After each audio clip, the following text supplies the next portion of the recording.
Bonjour, je suis Élodie Victor, avocate en droit d'asile et droit des étrangers. Vous êtes parent et votre fille est en France. Elle n'est pas excisée, mais l'excision est pratiquée dans votre pays, ethnie d'origine et surtout dans votre famille. Cette pratique est connue de tous et de toutes et vous avez des preuves. Vous pouvez demander l'asile en France pour votre fille mineure. Il y a des pays où c'est connu que l'excision est très pratiquée. Ces informations seront prises en compte par les institutions de l'asile. Comme la demandeuse d'asile est mineure, ses deux parents, s'ils sont présents en France, seront interrogés séparément sur la pratique de l'excision dans leur famille. Il faut donc que les informations données par la mère et par le père soient les mêmes. Mais vous pouvez expliquer que vous n'avez pas toutes les informations sur l'autre famille. Vous allez donc devoir faire une demande d'asile pour votre fille et expliquer qu'elle appartient au groupe social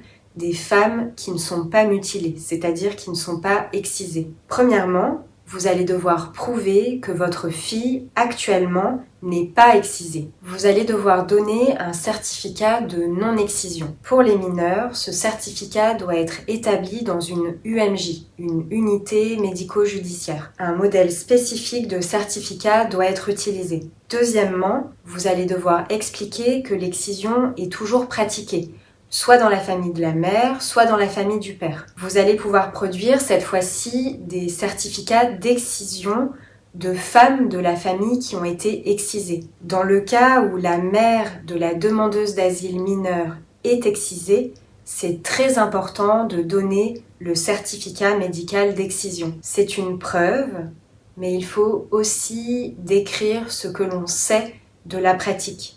Qui excise, comment et à quel âge. Troisièmement, vous allez devoir expliquer qui pourrait exciser votre fille en cas de retour dans votre pays d'origine et dire s'il y a eu déjà des menaces. Vous ne pouvez pas juste dire qu'elle risque d'être excisée, vous devez expliquer par qui, comment et pourquoi. Vous pouvez produire des preuves comme des attestations de témoignages, des personnes qui ont connaissance des faits, ou des captures d'écran, des messages de menaces que vous avez peut-être reçus. Il faudra que le père et la mère complètent ces informations avec leurs récits et leurs explications. Quatrièmement, vous allez devoir expliquer que, en tant que parent, vous ne serez pas en capacité de protéger votre fille mineure. Parmi les facteurs de vulnérabilité, il y a le milieu social, la vulnérabilité psychologique, le fait d'être mère célibataire ou encore le fait que les deux parents n'ont pas la même nationalité. Vous pouvez produire des certificats médicaux ou des attestations de témoignage. Vous le comprenez, ce n'est donc pas simple de trouver les mots